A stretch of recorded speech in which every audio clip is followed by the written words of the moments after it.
ज्येष्ठ शुक्ल पक्ष की निर्जला एकादशी की 5 व्रत कथा। जय श्री कृष्णा, राधे राधे। आज आप सुनेंगे जेठ शुक्ल पक्ष की निर्जला एकादशी की व्रत कथा। भीमसेन व्यास जी से कहने लगे कि हे पीताम्बा, भर्ता युधिष्ठिर, माता कुंती, द्रौपदी, अर्जुन, नकुल और सहदेव आदि सब एकादशी का व्रत करने को कहते हैं, परंतु महाराज मैं उनसे कहता हूँ कि भैया, मैं विधिवत भगवान की पूजा आदि तो कर सकता हूँ, दान भी दे सकता हूँ, परंतु भोजन के बिना नहीं रह सकता हूँ। इस पर व्यास जी कहने लगे, हे भीमसेन, यदि तुम नरक को बुरा और स्वर्ग को अच्छा समझते हो तो प्रति मास की दोनों एकादशियों को अन्न मत खाया करो। भीम कहने लगे, हे पीताम्बा, मैं तो पहले ही कह चुका हूँ कि मैं भूख सहन नहीं कर सकता हूँ। यदि बरस भर में कोई एक ही व्रत हो तो वो मैं रख सकता हूँ, क्योंकि मेरे पेट में विरेक नाम वाली अग्नि है, सो मैं भोजन के बिना नहीं रह सकता हूँ। भोजन करने से वो शांत रहती है, इसलिए पूरा उपवास तो क्या, एक समय भी बिना भोजन किए रहना कठिन है। अत आप मुझको कोई ऐसा व्रत बताइए जो बरस में केवल एक बार ही करना पड़े और मुझको स्वर्ग की प्राप्ति हो जाए। श्री व्यास जी कहने लगे, हे पुत्रा, बड़े बड़े ऋषियों ने अनेक शास्त्र आदि बनाए हैं, जिनसे बिना धन के थोड़ा परिश्रम से ही स्वर्ग की प्राप्ति हो सकती है। इसी प्रकार शास्त्रों में दोनों पक्षों की एकादशी का व्रत मुक्ति के लिए लिखा है। श्री व्यास जी के वचन सुनकर भीमसेन नरक में जाने के भय से भयभीत हो गया और काँप कर कहने लगे कि अब क्या करूं? मास में 2 व्रत तो मैं कर नहीं सकता। हाँ, बरस में एक व्रत करने का प्रयत्न अवश्य कर सकता हूँ। अत बरस में एक दिन व्रत करने से आदि मेरी मुक्ति हो जाए तो ऐसा कोई व्रत बतलाइए। यह सुनकर व्यास जी कहने लगे कि वृष और मिथुन की संक्रांति के बीच जेठ के शुक्ल पक्ष की जो एकादशी आती है, उस एकादशी का नाम निर्जला है। तुम उस एकादशी का व्रत करो। इस एकादशी के व्रत में स्नान और आचमन के सेवा जल वर्जित है। आचमन में 6 मासे जल से अधिक नहीं होना चाहिए। अनाथ ओ मद्यपान के सदस्य हो जाते हैं। इस दिन भोजन नहीं करना चाहिए, क्योंकि भोजन करने से व्रत नष्ट हो जाता है। यदि एकादशी को सूर्योदय से लेकर द्वादशी को सूर्योदय तक जल ग्रहण ना करे तो उसे सारी एकादशियों के व्रत का फल प्राप्ति होता है। द्वादशी को सूर्योदय से पहले उठकर स्नान आदि करके ब्राह्मणों को दान आदि देना चाहिए। इसके पश्चात भूखे और सतपात्रा ब्राह्मण को भोजन कराकर फिर आप भी भोजन कर लेना चाहिए।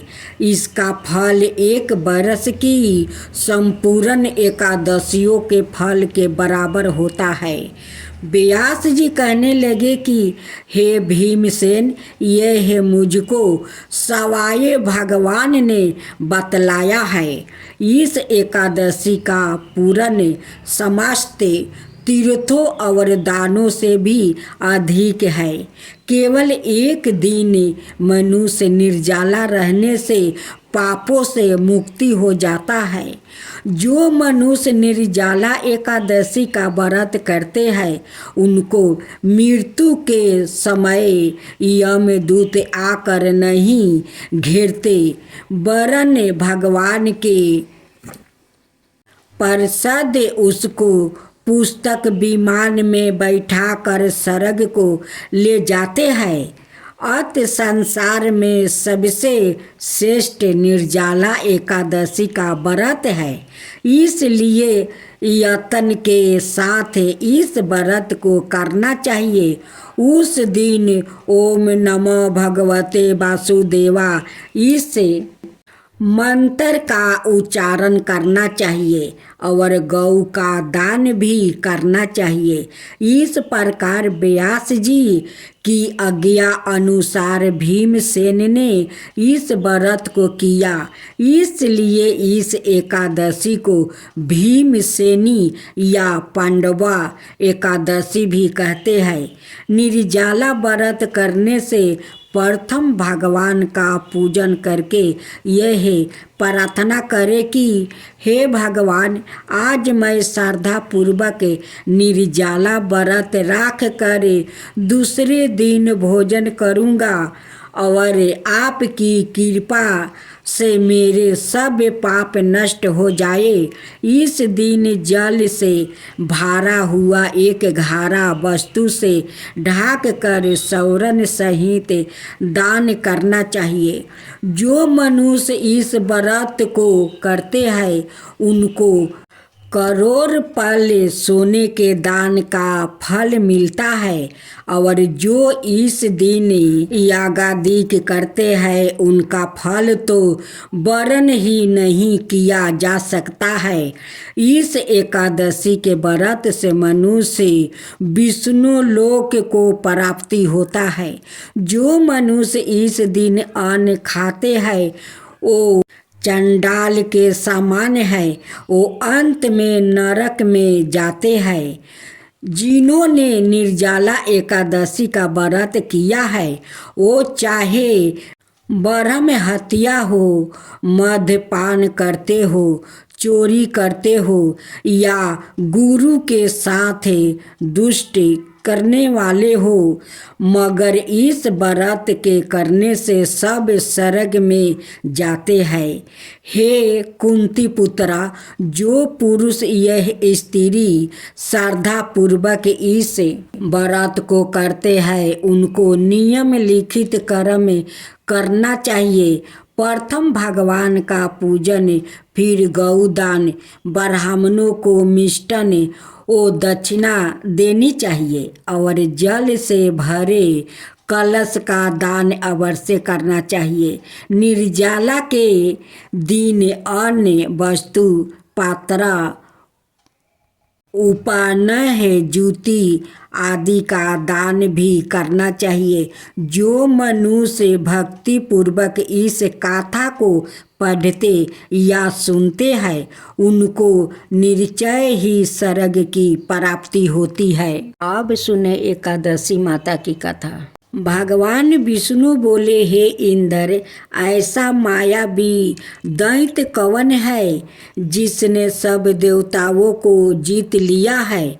उसका क्या नाम है? उसमें कितना बल है और किसके आश्रय है और उसका स्थान कहाँ है? यह सब मुझसे विस्तार पूर्वक कहो।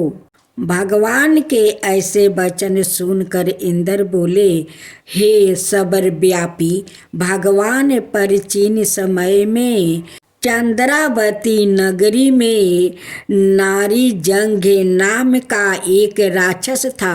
उसी के महापरिक्रमी और लोक विखायत मूर नाम का पुत्रा ने सब देवताओं को स्वर्ग से निकाल कर वहाँ अपना अधिकार कर लिया है।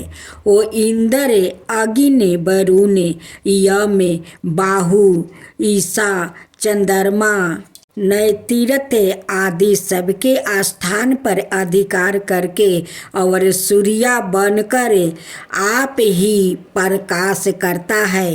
सवाई मेघ बन बैठा है और सबसे अजय है।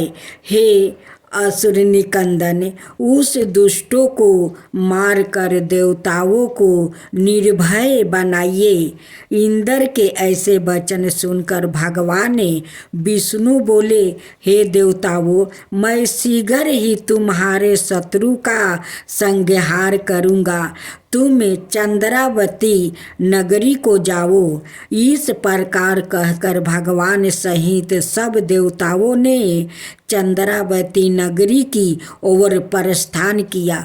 उस समय दैत्यपति मूर दैत्य सेना सहित युद्ध भूमि में गरज रहा था। उस बलवान असुर की गर्जना सुनकर सब देवता भय के मारे चारों दिशाओं में भागने लगे।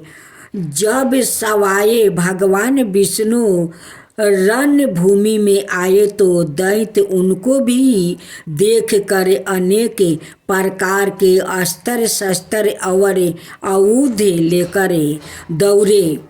भगवान ने उनको आते देखकर सर्प के समान अपने बाणों से उनके शरीरों को बींध डाला। अनेक दैत्य उनके हाथों से मारा गया। केवल एक मूर ही बाचा रहा। वो अविचल भाव से भगवान के साथ युद्ध करता रहा। भगवान जो भी छीन बाण उसके शरीर में मारते, वो उसके लिए पुष्पा के समान हो जाते। शास्त्रों के प्रहार से उसका शरीर छीन बीन हो गया, परंतु वो फिर भी युद्ध करता ही रहा। अब वो आप से मलेल युद्ध करने लगा और 10,000 बरस तक उनका मलेल युद्ध होता रहा, परंतु वो दैत्य भगवान से पराजित ना हुआ। तब भगवान विष्णु युद्ध से थक कर बदरिका आश्रम चले गए।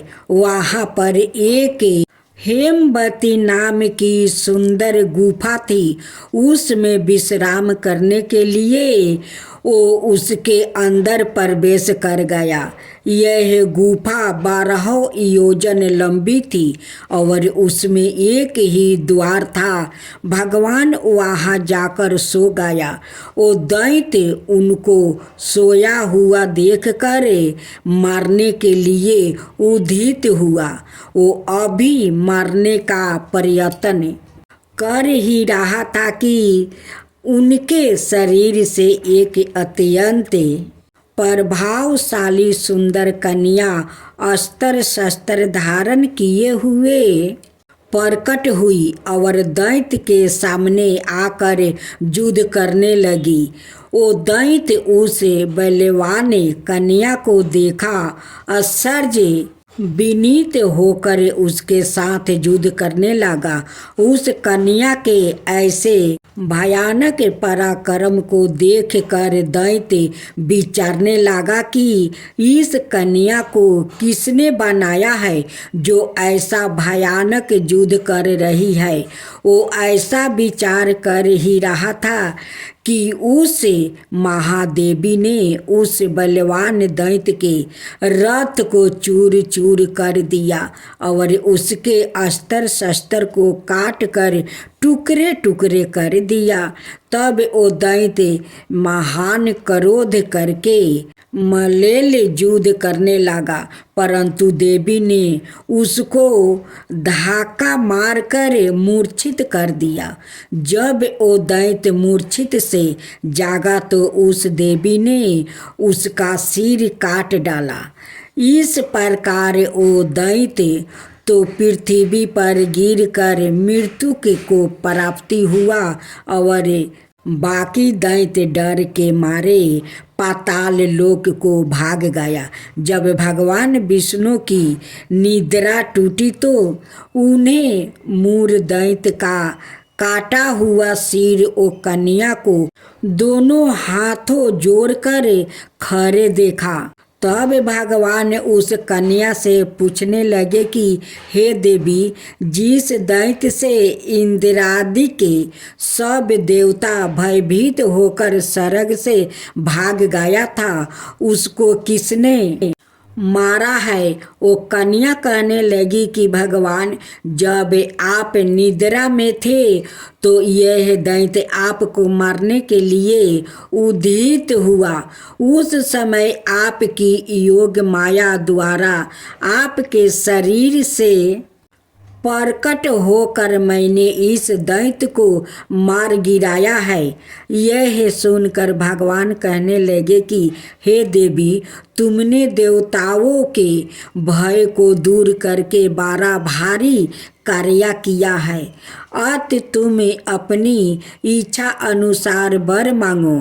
तब वो देवी बोली, हे भगवान, यदि आप मुझे वरदान देना ही चाहते हैं तो यह वरदान दीजिए कि जो कोई भी मेरा व्रत करे उसके सब पाप नष्ट हो जाए और अंत में मोक्ष को प्राप्ति होवे। जो इस व्रत का पुण्य है उसका आधा रात्रि को भोजन करने वाले को मिले और जो एक बार भोजन करे उसको भी आधा फल प्राप्ति हो जाए। मनुष्य भक्ति पूर्वक मेरे व्रत में एक बार भी भोजन ना करे, उसको धर्म धन और मुक्ति प्राप्ति हो। भगवान ने कहा, हे कल्याणी, ऐसा ही होगा। मेरे और तुम्हारे भक्ति एक ही होगा और वो अंत में मोक्ष को प्राप्ति करके मेरे लोक को जाएगा, क्योंकि तुम एकादशी को प्रकट हुई हो और तुम्हारा नाम एकादशी ही होगा। तुम मुझे सब तीर्थों से प्रिया हो, इस कारण तुम्हारे व्रत का फल सब तीर्थों से भी अधिक फल देने वाला होगा। ऐसा कहकर भगवान अंतर्ध्यान हो गए और प्रभु के उत्तम वचनों को सुनकर एकादशी माता प्रसन्न हुई। भगवान श्री कृष्णा कहते हैं कि युधिष्ठिर, सब तीर्थों के फल से एकादशी व्रत का फल सर्वश्रेष्ठ है। एकादशी व्रत करने वाले को मैं मोक्ष पद देता हूँ, उसके शत्रुओं का नाश और समस्त विघ्नों का नाश करता हूँ। यह मैंने तुमको एकादशी माता की सब वृत्तांत बतलाया है। एकादशी माता पापों को नष्ट करने वाली है और सिद्धियों की देने वाली है। उत्तम पुरुषों को दोनों पक्ष की एकादशियों समान ही सामना करना चाहिए, कोई भेदभाव नहीं समझना चाहिए। जो मनुष्य इस एकादशी के महात्म्य को पढ़ता अथवा सुनता है उसको अश्वमेध यज्ञ का फल प्राप्ति होता है और वो करोड़ों बरस तक विष्णु लोक में वास करता है, वहाँ भी उसका पूजन होता है। जो मनुष्य एकादशी माता माता की महात्म्य के चौथे भाग को पढ़ता है उसके भी अनेक पाप नष्ट हो जाते हैं। विष्णु धर्म के बराबर दूसरा कोई धर्म नहीं है और एकादशी व्रत के समान और कोई दूसरा व्रत नहीं है।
एकादशी की आरती। ओम जय एकादशी माता, जय एकादशी माता। विष्णु पूजा व्रत को धारण कर सकती, मुक्ति पाता तेरे नाम गिनाऊं देवी। भक्तन परिधान करनी, गुण गौरों की देवी। माता शास्त्रों में पढ़नी, मार्ग शीर्ष के कृष्ण पक्ष में उत्पन्न होती। शुक्ल पक्ष में मोक्षदायिनी, पापों को धरती। पूष मास के कृष्ण पक्ष की सबला नाम कहे। शुक्ल पक्ष में होए पुत्र राधा, आनंद अधिक रहे। नाम सटतीला माघी मास में कृष्ण पक्ष आवे। शुक्ल पक्ष में जाया कहावे, विजाया सादा पावे। विजाया फागुन कृष्ण पक्ष में, शुक्ला अमलखी पाप मोचिनी। कृष्ण पक्ष चैत्र मासे बलकी।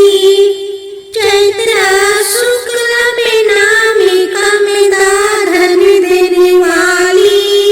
नाम बरथुनी कृष्ण पक्ष में, बैसाखी माहुली। शुक्ल पक्ष में हुई मोहिनी, आपे राजेठ कृष्ण पक्षी। नाम निर्जला सब सुखी करनी, शुक्ल पक्ष रखी। योगिनी नाम आषाढ़ में जानो, कृष्ण पक्ष बरनी।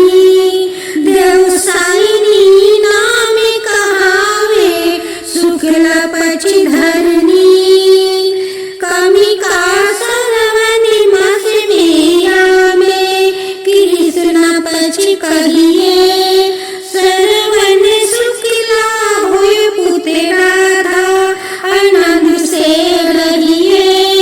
आजा भाद्रपद कृष्ण पक्ष की परिवर्तनी, शुक्ला इंदिरा आश्विन कृष्ण पक्ष व्रत से भाव सागर निकला। पाप कुसा है शुक्ल पक्ष में, पाप हरने हारी। रामा मासी कार्तिक में आवे, सुखदायक भारी।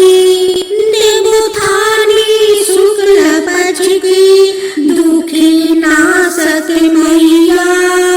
लोध मास की करो मिनती, पार करो नैया।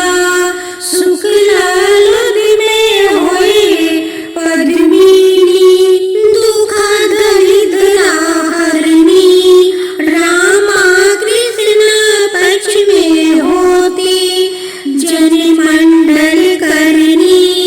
जो कोई आरती एकादशी की, भक्ति सहित गावे। जन रघुनाथ सरग पासे, निश्चय पावे। हर व्रत गाथा के साथ ही सुनी जाती है लपसी तपसी की यह कहानी। एक लपसी था और एक तपसी था। तपसी हमेशा भगवान की तपस्या में लीन रहता था। लपसी रोजाना सावा शेर की लपसी बनाकर भगवान का भोग लगा कर जिमा लेता था। एक दिन दोनों लड़ने लगे। लपसी बोला, मैं रोज भगवान की तपस्या करता हूँ, इसलिए मैं बारा हूँ। तपसी बोला, मैं रोज भगवान को 1.25 सेर लपसी का भोग लगाता हूँ, इसलिए मैं 12 हूँ। नारद जी वहाँ से गुजर रहे थे। दोनों को लड़ता देख कर उनसे पूछा कि तुम क्यों लड़ रहे हो। तपस्वी ने खुद के 12 होने का कारण बताया और लपसी ने अपना कारण बताया। नारद जी बोले, तुम्हारा फैसला मैं कर दूंगा। दूसरे दिन लपसी और तपसी नहा कर अपनी रोज की भांति करने आए तो नारद जी ने छुप कर 1.25 करोड़ की एक एक औंठी उन दोनों के आगे रख दिया। लपसी की नजर जब औंठी पर पड़ी तो उसने चुपचाप औंठी उठाकर अपने नीचे दबा लिया। लपसी की नजर औंठी पर पड़ी लेकिन उसने ध्यान नहीं दिया। भगवान को भोग लगाकर लपसी खाने लगा। नारद जी सामने आए तो दोनों ने पूछा कि कौन 12 है। तो नारद जी ने तपसी से खारा होने को कहा। वो खारा हुआ तो उसके नीचे दबी औंठी दिखाई पड़ी। नारद जी ने तपसी से कहा, तपस्या करने के बाद भी तुम्हारी चोरी करने की आदत नहीं गई, इसलिए लपसी 12 है और तुम्हें तुम्हारी तपस्या का कोई फल भी नहीं मिलेगा। तपसी शर्मिंदा होकर माफी मांगने लगा। उसने नारद जी से पूछा, मुझे मेरी तपस्या का फल कैसे मिलेगा। नारद जी ने कहा, यदि कोई गाय और कुत्ते की रोटी नहीं बनाएगा तो फल तुझे मिलेगा। यदि कोई ब्राह्मण को भोजन करवा कर दक्षिणा नहीं देगा तो फल तुझे मिलेगा। यदि कोई साड़ी के साथ ब्लाउज नहीं देगा तो फल तुझे मिलेगा। यदि कोई दिए से दिए जलाएगा तो फल तुझे मिलेगा। यदि कोई सारी कहानी सुने लेकिन तुम्हारी कहानी नहीं सुने तो फल तुझे मिलेगा। उसी दिन से हर व्रत कथा कहानी के साथ लपसी तपसी की कहानी भी सुनी और कही जाती है।